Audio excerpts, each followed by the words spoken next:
Today we talk about how can you manage uh, your notification settings on your Nextdoor app.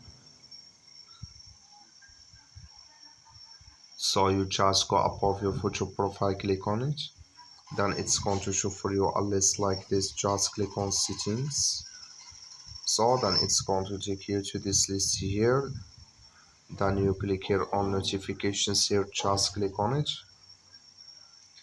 So then it's going to take you to this list. So just switch in here to open with you. So then it's going to show for you like this here, and you will find here public agencies here. Just click on it. Just click on it, and here can you manage public agencies notifications in this list on your app. So that's all you have to do. Thank you for watching. Don't forget to support us by liking, subscribe.